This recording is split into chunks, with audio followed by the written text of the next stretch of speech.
불가능을 가능으로 옮기는 은혜라는 제목으로 함께 말씀을 나누겠습니다. 저는 어제 너무 감동을 해가지고 어제 눈이 너무 많이 왔지 않습니까? 근데 우리 찬양으로 한 주간 원종현 집사님 또 경욱 형제 이렇게 섬겨 주셨는데 제가 솔직히 너무 부끄러울 정도로 감사가 많이 됩니다. 이게 사역자가 아니시잖아요. 그래도 참 이렇게 헌신해서 섬기는 분들 보면 이런 감동도 되고 감사가 됩니다. 우리 박수로 함께 했으면 좋겠습니다. 우리 또 교육자들도 우리 전옥 전사님 같은 경우는 3-4시간 눈발을 흘려내면서 이렇게 진짜 생사가 오고 가는 가운데 수고하시는 우리 교육자들도 있고 또 이 자리에 이렇게 함께 해주시는 우리 성도들이 계시는데 또 이게 현장에 있어야 제가 힘이 나서 또 말씀을 전하면 우리 같이 박수로 함께 했으면 좋겠습니다.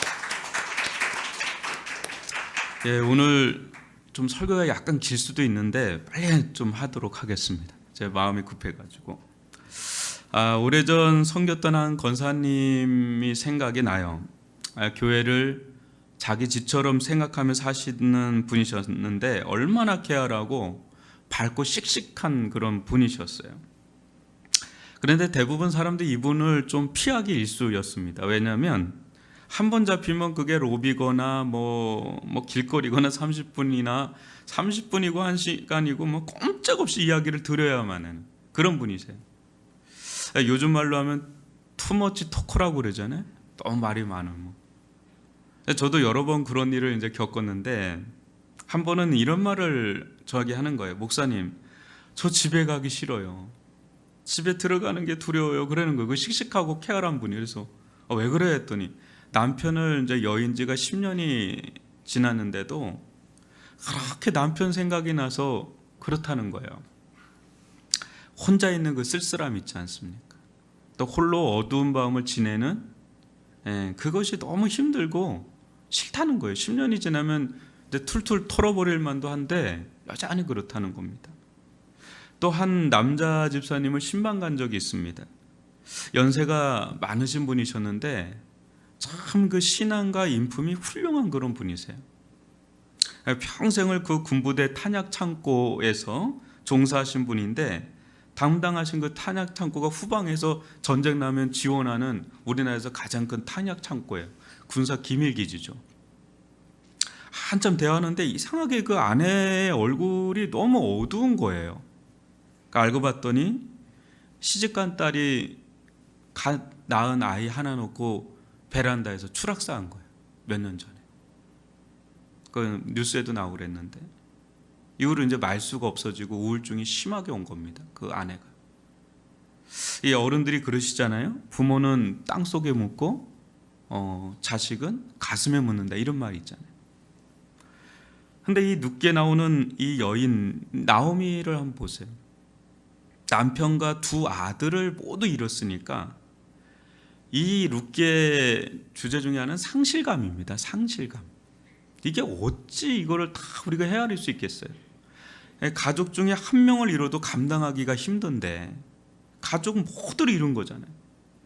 이것을 무엇으로 이거를 회복할 수 있겠느냐 말. 이 마음을 어떻게 회복할 수 있겠어요? 주워 담을 수가 없죠. 이미 벌어진 일인데 이미 죽은 사람을 어떻게 살릴 수도 없지 않습니까? 회복불능, 이게 룻기의 전반적인 흐름이에요. 근데 룻기가 진행되면 될수록 나오미가 기력을 다시금 찾는 듯한 그런 모습이 보입니다. 이는 나오미가 조금씩 회복하고 있다는 좋은 징조인데 이게 놀라워요. 여러분 1절을 같이 한번 읽어볼까요? 시작. 룻의 시어머니 나오미가 그에게 이르되 내 딸아 내가 너를 위하여 안식할 곳을 구하여 너를 복되게 하여야 하지 않겠느냐. 사람이 너무 힘들면 자기가 밖에 생각하지 못하잖아요. 왜 그럴까요? 자기가 죽을 것처럼 힘들기 때문에 그래요. 여러분, 사람이 죽음의 위기에 처하면 어떻게 됩니까? 자기 보호 본능이 강하게 일어나잖아요. 일단 자기가 살고 봐야 되는 거 아니겠어요? 그래서 극도로 자기 중심이 되는 거예요. 그렇게 하고 싶지 않아도 그렇게 사람이 그렇게 돼버리는 거예요. 내가 살고 봐야 되니까. 뭐 물론 이제 좋을 때도 뭐 자기중심적인 사람이 있겠지만 위기 때는 더 그렇다는 거죠. 룻의 시어머니 나오미도 처음에는 그랬죠. 남편과 두 아들을 잃으니까 정신이 없는 겁니다. 자기 하나 건사하기 힘든 상황에 두 자부까지 책임질 엄두가 나질 않는 거죠. 그래서 결사적으로 두 자부를 떼놓으려고 한 겁니다. 그런데 이 둘째 자부는 어떻게 떼놓긴 했는데 이 첫째 자부인 룻, 이건 찰거머리처럼 탁 달라붙어 도저히 떨어지지 않으니까 그냥 데리고 온 거죠. 근데 하는 수 없이 이제 모압 땅에 데려왔는데 제코가 석자인지라 이 젊은 며느리의 앞날을 생각할 여력이 없는 겁니다. 그런데 기운을 좀 차리고 보니까 이제 룻의 아내가 이게 마음에 이게 들어온 모양이에요. 그래서 1절에 내 딸아 내가 너를 위하여 안식할 곳을 구하여 너를 복되게 하여야 하지 않겠느냐. 처음에는 각자 알아서 자기를 떠나서 재혼하라 하던 분이에요. 그죠? 근데 이제는 손을 걷어붙이고 이 재혼, 이 안식이란 말은 재혼입니다. 이게 재혼 자리를 아려보려는 것이죠. 이것이 무엇을 이제 말해줍니까? 그만큼 이제 나오미가 기력을 회복하고 있다는 증거죠. 이게. 근데 남을 돌아볼 정도의 힘이 생기기 시작했다는 겁니다. 그러기까지 룻은 이 나오미를 복양하는데 심혈을 다 기울이면서 한 거예요. 이게 긴 시간이에요. 그 짧은 시간에 이게 다 된 것 같잖아요. 아니에요. 이게 긴 시간을 짧게 축약한 거예요. 그러니까 오랜 시간을 이 나오미 한 사람을 회복하는데 애를 쓴 겁니다. 룻이. 내일 일은 잘 몰라요. 룻은 뭐 그런 거 생각한 여력도 없어요. 그냥 주어진 하루하루 최선을 다하면서 시어머니 나오미가 회복된데 가진 애를 쓴 겁니다. 그런데 신기하게도 이 나오미가 회복되면 될수록 어때요, 여러분? 오늘 이제 좀 뒤에 살펴볼 텐데 나오미를 통해 룻의 길이 열려요. 이게 신기한 겁니다. 룻은 자신의 장래에 대해서 매우 수동적이에요. 내 미래가 어떻게 될까 막 염려, 그런 게 안 나와요.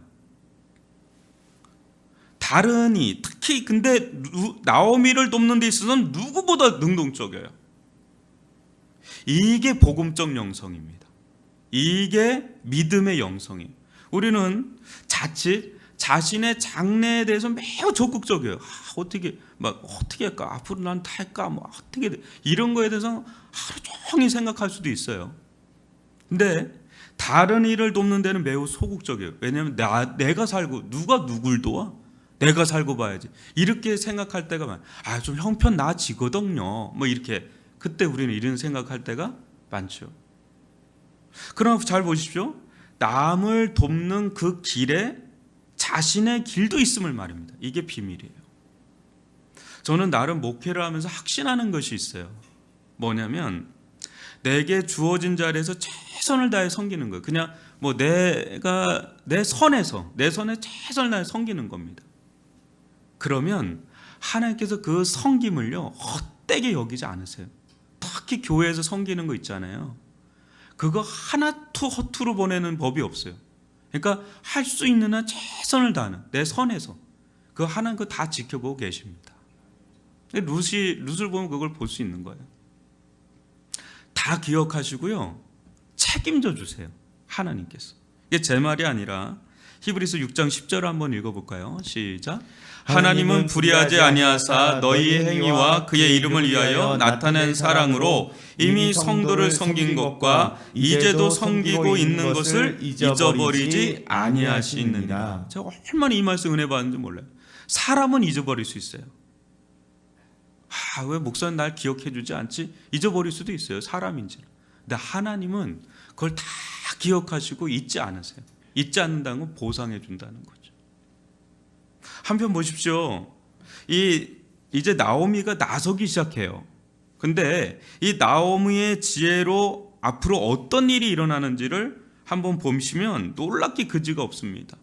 2절로 4절을 한 절씩 교독해 보겠습니다. 네가 함께하던 하녀들을 둔 보아스는 우리의 친족이 아니냐. 보라 그가 오늘 밤에 타작마당에서 보리를 까불리라. 그런즉 너는 목욕하고 기름을 바르고 의복을 입고 타작마당에 내려가서 그 사람이 먹고 마시기를 다하기까지는 그에게 보이지 말고 그가 누울 때에 너는 그가 눕는 곳을 알았다가 들어가서 그의 발치이불을 들고 거기 누우라. 그가 내 할 일을 내게 알게 하리라 하니. 실제 그 나오미의 이 지혜는요, 당시 문화상 맞는 부분도 있고 굉장히 위험한 부분도 있습니다. 맞는 부분은 보아스가 친족이고 유력한 자였기 때문에 뭐예요?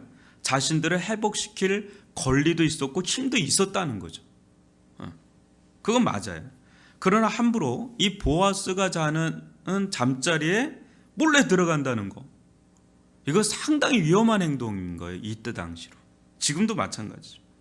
혹여나 이 보아스가 역정을 내거나 그 있는 것도 다 끊기는 거예요. 또 이 둘이 불미스러운 관계를 맺어요. 만약에 이게 이제 들통이 나면 여러분 어떤 일이 일어날 것 같으세요? 사회적인 갑 중에 갑인 보아스가 피해를 보겠어요? 아니면 울 중에 을인 룻이 피해를 보겠어요? 딱 봐도 아는 거 아니겠어요? 프레임이 딱 짜지잖아요. 그러니까 이건 고스란히 룻에게 굉장히 위험천만한 상황이 펼쳐질 수 있는 그런 상황이라는 거죠. 뒤집어 써요. 까딱 잘못하면 그냥 다 뒤집어 쓰는 겁니다. 근데 이 위험천만한 상황, 그러나 이 길이 룻을 위한 최선의 길임을 나오미가 알고 있다는 것이죠. 위험하긴 한데 대단한 지혜입니다. 이게 그것을 아주 치밀하게 설계하고 있는 게 실은 놀라워. 어떻게 이제 자기도 건사하기 어려웠던 사람이 아주 치밀하게 이게 지혜를 짜고 있는, 설계를 하고 있는 두 사람이 막 이거 어떻게 보면 작업하는 거 아니야 하는데 이게 상당한 작업입니다. 은혜의 작업이에요. 이 나오미도 헤세드를 베푸는 거예요. 이 와중에. 여기서 더 놀라운 것은요, 이 일에 룻이 보인 반응이에요. 여러분 5절로 6절을 한 절씩 교독해 보겠습니다. 룻이 시어머니에게 이르되 어머니의 말씀대로 내가 다 행하리이다 아니라. 그가 타작마당으로 내려가서 시어머니의 명령대로 다 하니라. 참 이게 룻은 보면 볼수록 저는 신기한 사람 같아요. 요즘 어린애들 말로 룻은 낄끼빠빠 같은 명수다. 낄끼빠빠의 명수다. 낄 때 끼고 빠질 때 빠지는 게 명수다. 1장에서 시어머니 나오미가 그렇게 가라 할 때는 아주 뭐 빠지면서 불순종하잖아요. 그죠? 그 순종하지 않잖아요. 근데 이 위험천만한 상황에서는 아주 무모할 정도로 끼면서 이제 순종하는 거예요. 이게 거꾸로 가기가 십상이잖아요. 힘든 상황인데 그냥 빠지고 싶죠. 근데 힘든 상황인데 그때는 가겠다 그러고, 진짜 막 그런 힘든 그런 데서는 또 적극적으로 들어가고. 이 여인을 보면 인간의 본성을 뛰어넘어요. 이렇게 보면. 여러분 이 상황을 어떻게 보십니까? 나오미와 룻의 모습에서 무엇을 여러분 좀 보십니까? 룻을 정말 낄끼빠빠의 명수거나 변덕쟁이, 뭐 어느 때는 불순종하고 어느 때는 순종하고 막 이런 자로 여러분 보십니까? 아니에요. 그녀는요 처음부터 끝까지 아주 일관된 태도를 보인 겁니다. 무엇입니까? 그녀는 모든 것을 하나님 중심으로 바라보고 판단하고 추진하고 섬기고 있는 중이에요. 그때 처음 나오미의 말은 매우 비신앙적인 말이에요. 맞는 말 같은데 매우 비신앙적인 말이기 때문에 거부한 것이에요. 근데 지금의 말은 매우 신앙적이라 판단해서 적극적으로 따르는 거예요. 그게 일관된 겁니다. 룻의 편에서 보면. 룻이 단순히 나오미에 의해 움직이는 것 같아도요, 또 효심에 의해서 결정하는 것 같아도 알고 보면 효성을 뛰어넘어서요 하나님 중심으로 결단하고 판단하고 순종하고 있는 거예요. 지금까지 계속. 이게 중심이 굉장히 한결같은 사람이죠. 단단한 사람입니다. 굉장히. 이게 지혜로운 사람이에요. 여러분 현숙한 여인이라고 그 잠언서 31장 마지막 정 그거에 딱 맞는 사람이 룻입니다. 그 단어가 나와 이 룻기에. 그래서 이것이 맞다 할 때는 뒤도 돌아보지 않고 아주 뭐 적극적으로 추진해서 들어가는 겁니다. 지금 룻을 보면 그런 거예요. 여러분, 신앙 좋은 여성이요, 적극적으로 들어오면 그거 아무도 못 막습니다. 특히 결혼에 있어서요. 예. 그러면 그냥 결혼하는 것이 좋습니다. 아주 신앙 좋은 자매가 형제한테 들이대잖아요. 그냥 그건 가야 되는 거예요. 그냥. 형제는 거기서 거부권이 없어요. 제가 그 케이스인데요. 제 아내를 아시는 분은 뭐 그렇게 보지 않잖아요. 이렇게 딱 보면 참하지 않습니까? 근데 이분이 저를 만나기도 전에, 저의 동의도 있기도 전에 처가에 제 사진을 이렇게 보여준 거예요. 그리고 하는 말이, 나 이 사람하고 결혼할 거다. 제 동의도 없고 저를 저하고 한 번 얘기한 적이 없습니다. 같은 공동체에 있었지만 이렇게 알지를 잘 못했던 사이인데 이 사람이 내 사람이다 이렇게 한 거예요. 그리고 더 나아가서 커플티까지 다 사놓고 있었던 겁니다. 여러분도 별로 안 놀라는데 무서운 거예요, 이게. 그 정도면 이제 무서운 겁니다, 이게. 저는 이제 좀 돌다리도 두드리고 거기서 뛰어야 돼요. 뛰어서 안 무너지면 그 가는 스타일에 가까운 사람인데, 제 아내는 평상시는 안 그래요. 근데 어느 순간에는 무서워요. 그러면 이제 가야 되는 거예요. 그냥 두말하지 않고 가야 됩니다.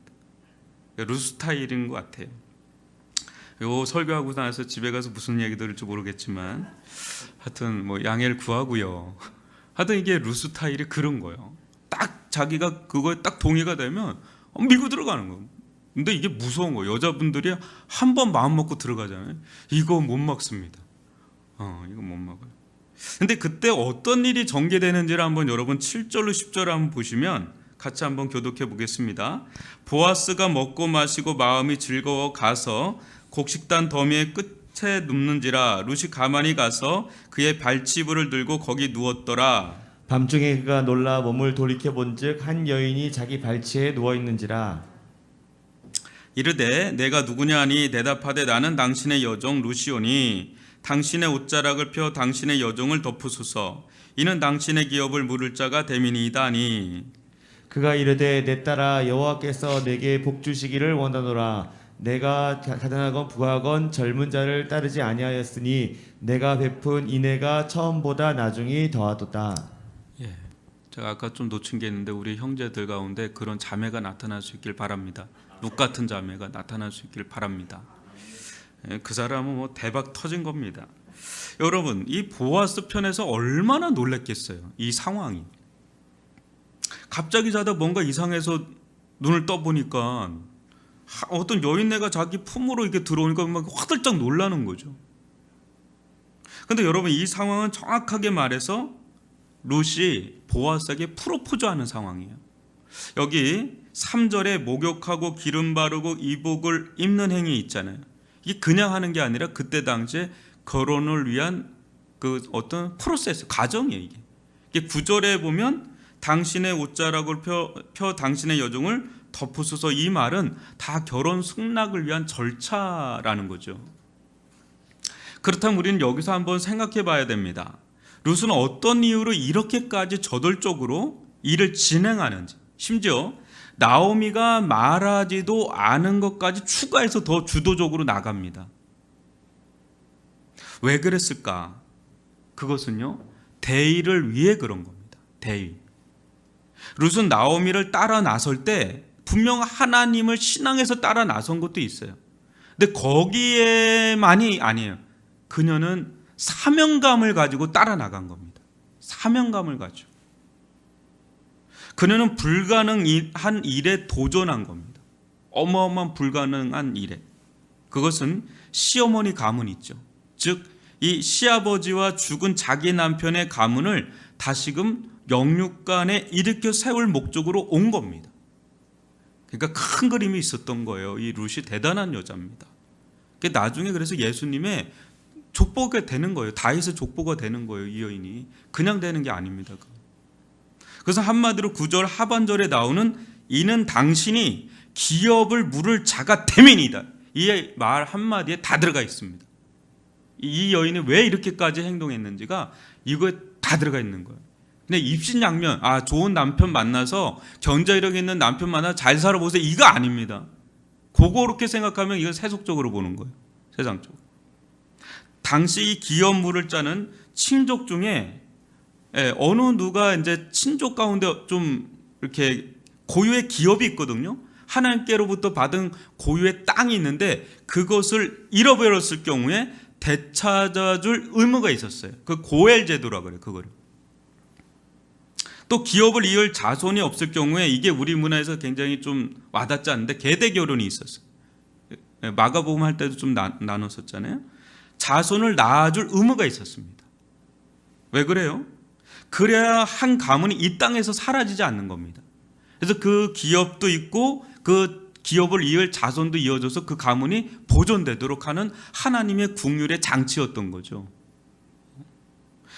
그러나 나오미는 그 길이 완전히 끝났다고 보고 있는 거예요. 그 처음에 나올 때, 모압 땅에서 올 때 이게 완전히 끝났구나. 왜냐하면 두 가지를 다 해줄 친족을 찾기가 불가능하기 때문에, 너무 큰 경제적 피해를 감수해야만 되기 때문에 이건 불가능한 일이다. 무엇보다요, 이 며느리들이 이 일을 할 의무가 전혀 없기 때문에 더 그런 겁니다. 며느리들이 그럴 이유가 없잖아요. 의무가 없어요. 있다면 이제 자기가 해야 된다는 거예요.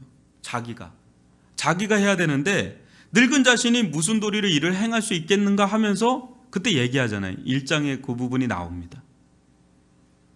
근데 룻은 자신이 희생하더라도 이 일을 하기 위해 왔고 이 일을 성취하기 위해서 보아스의 품에 들어간 거예요. 뭐 보아스라는 사람 하나 잘 잡아가지고 뭐 어떻게 해보게, 이게 아닙니다. 룻은 그래서 들어간 게 아니에요. 그 엄청난 위험천만한 그 품에 이 마음을 품고 들어간 겁니다. 희생의 마음을 품고.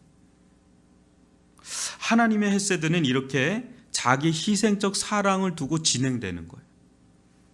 사랑하는 성도 여러분, 우리는 하나님의 은혜 있잖아요. 우리에게 베풀어 주신 하나님의 은혜도 이런 측면에서 봐야 되는 겁니다. 우리 편에서 보면 그저 은혜예요. 우리에게는 그냥 은혜예요. 근데 이 은혜를 은혜되게 하기 위해서 하나님은 어떠셨어요? 엄청난 대가 지불을 하신 것이잖아요. 우린 십자가를 바라보면 그게 은혜입니다. 그러나 하나님 편에서 보면 그게 그 은혜를 만들기 위해서 자기를 다 내어준 자기 희생적 사랑을 해야 이 은혜가 공급되어지는 거죠. 그래서 우리를 회복시키기 위해서, 우리를 구원해서 하나님의 영원한 나라의 기업을 얻게 하기 위해서 하나님은 전적인 그 희생, 그 희생이 없었다면 우리는 이 자리에 있을 수가 없는 자들입니다. 은혜는 그렇게 나오는 거예요. 은혜는 어디서 나온다고요? 자기 희생적 사랑에서 그게 은혜가 나오는 거예요. 받는 자 입장에서는 그게 은혜지만 하는 은혜를 베푸는 자 입장에서는 그게 희생입니다. 그게 이제 룻에게서 그걸 볼 수가 있는 거죠. 그때 보아스는 너무 놀라는데 10절을 다시가 한번 읽어볼까요? 시작. 그가 이르되 내 딸아 여호와께서 내게 복 주시기를 원하노라. 내가 가난하건 부하건 젊은 자를 따르지 아니하였으니 내가 베푼 인애가 처음보다 나중이 더하도다. 여기 인애가 이제 헤세드란 말입니다. 보아스가 놀란 건 두 가지입니다. 그것은 룻이 베푼 두 가지 인애 때문인데, 룻이 베푼 첫 번째 인애는 룻이 나오미를 위해, 즉 시아버지와 자기 남편을 위해서 베푼 인애입니다. 이게 첫 번째 인애예요. 그런데 이제 보아스 본인 편에서 보면 룻이 젊은 자가 아닌 단지 기업물을 잘하는 이유로 이 연로한 자신과 결혼하려고 하는 거는 자기에겐 더 크게 다가오는 거예요. 그걸 들었을 때, 첫 인애 들었을 때도 자기가 참 감동했는데, 이게 실질적으로 그 인애가 자기에게 다가올 때는 이거는 처음 인애가 두 번째 인애가 더 크다, 나중 인애가 더 크다고 지금 이렇게 고백을 하는 거예요. 여러분, 이 인애가 왜 그러냐면 신앙을 떠나서 이 여자로서 누릴 권한이 있잖아요. 그냥 신앙을 떠나서 여자로서 사랑받고 싶은 마음이 있고 또 아름다워지고자 하는 마음, 이런 건 여성으로서 기본적인 권리입니다. 그건 화장품 잘 사드려야 돼요. 근데 이 여자로서 기본적인 마음 중에 뭐가 있냐면 젊은 남자를 원하지. 젊은 여자가 젊은 남자를 원하지. 나이 많은 그 수십 년 차이 나는, 요즘에 좀 그것도 뛰어넘던데 왜 뛰어넘는지 모르겠지만 그러질 않는단 말이에요. 여기에 이제 감동하고 감격하는 겁니다. 지금 이제 보아스 편에서 볼 때 룻은 어찌 보면 아무것도 가진 것 없는 청산가부일지 모르지만요, 그는 자신이 가진 전부, 자신이 누군가에게 줄 수 있는 전부를 이제 나오미에게 준 거고요. 그리고 더 나아가서 보아스에게 그걸 주는 거예요. 지금 한 여자로서의 그 권리마저도 다 주는 거예요. 지금 그러니까 이 룻의 모습을 계속 보면 누가 보이냐면 예수 그리스도가 보이는 거예요. 자신의 전부를 내어주신 예수 그리스도의 형상이 룻에게서 계속 보이는 거예요. 그때 보아스는 무엇이라고 합니까? 최고의 칭찬과 함께 하나님의 옷자락에 덮이는 온전한 은혜로 들어가는 고백을 합니다. 이제 보아스의 말에서 그게 나와요. 이제 주의 날개끈을 아래 네가 덮이기를 원한다고 2장에서 얘기하잖아요. 근데 그게 보아스를 통해서 그게 임합니다. 한번 11절을 같이 읽어볼까요? 시작. 그리고 이제 내 딸아 두려워하지 말라. 내가 내 말대로 내게 대해 행하리라. 내가 현숙한 여자인 줄을 나의 성읍 백성이 다 아느니라. 내가 내 말대로 내게 다 행하리라. 예, 끝난 거예요. 이제 룻이 원하고 바라는 걸 다 이뤄줄 수 있는 분은 하나님이신데, 그걸 실제적으로 이뤄줄 수 있는 분은 이제 보아스인데, 보아스가 이 고백을 던졌잖아요. 내가 네 말대로 내게 다 행할 거다. 뭐 이거 끝난 거 아닙니까? 다 끝난 거예요. 종결된 겁니다. 이 이상의 말이 나올 수 없을 정도의 말이 나와버린 거예요. 이 보아스에게서. 또 현숙한 여자란 말은요, 잠언 31장에 나오는 지혜로운 여자란 말과 동일어예요. 이게 여성으로서 최고의 칭찬 중에 칭찬인 잠언서 31장에 나오는 그 말씀이거든요. 현숙한 여인. 근데 이거를 지금 누구한테 드리고 있는 거예요? 룻에게. 처음에 뭐라고 불러요? 뭐 내 딸아, 뭐 소녀야, 뭐 이렇게 칭호를 했잖아요. 뭐 시녀, 뭐 이렇게 했잖아요. 근데 격상된 호칭을 부르는 거예요. 이 말은 뭐냐면 당신 이제 나와 결혼해도 될 만한 사람이라는 거예요. 인정하는 거예요. 존경하고 인정하는 거예요. 유력한 자, 그 지역의 최고의 유력자인 나하고 결혼해도 될 만한 사람입니다라고 인정하고 존경하는 그런 존칭을 해주는 모습이 이 단어, 지금 이 모습이에요. 사랑하는 성도 여러분, 하나님의 은혜를 우리가 이제 5일 동안 살펴봤잖아요. 하나님의 은혜가 사람 사이에서 종과 행으로 막 역사하는 걸 여러 번 봤죠. 그때 이 불가능의 영역에 놓여 있던 것들이 가능의 영역으로 옮겨지고 있는 것을 우리는 다 지금 살펴보지 않았기 때문에 이제 더 살펴봐야 되겠지만, 옮겨지는 것을 이제 경험하게 된다는 거죠. 그 과정이 하나하나 놀라울 정도로 질서 있게 아주 무리 없이 짝을 맞춰가면서 회복되는 것을 보게 될 거라는 거죠. 하나님의 은혜에 기이한 이 세 사람, 룻, 보아스, 나오미, 이들을 통해서 얼마나 멋진 헤세드의 작품이 나오는지 모릅니다. 작은 궁율의 손길 하나하나가 모여서 커다란 은혜의 작품으로 빚어지는 것을 보게 되는 거죠. 사랑하는 성도 여러분, 올 한 해 우리들 가운데도 이와 같은 도저히 회복 불가능이라 여겨졌던 그런 고통의 자리가 있을 수 있어요. 언저리가 있을 수 있어요. 이건 도저히 회복이 불가능한 거 아닐까라는 고통의 언저리가 있을 수 있어요. 근데 그것이 하나님의 은혜의 손길 안으로 들어갈 때, 또 사람 사이의 헤세드의 손길 안에 들어갈 때, 그것이 변해서 기가 막힌 하나님의 그 은혜의 작품으로, 헤세드의 작품으로 빚어줄 수 있기를 주님의 이름으로 축원합니다. 놀랍게 이게 이 불가능한 이 일이 이렇게 빚어질 수 있나? 이렇게 될 수 있나? 그런 진짜 고통이 변하여 은혜로 변해가는 것을 올 한 해 저도 그렇고 여러분 한 분 한 분도 그렇고 우리 교회도 그렇고 이 나라 민족도 그런 경험을 할 수 있기를 주님의 이름으로 축원합니다.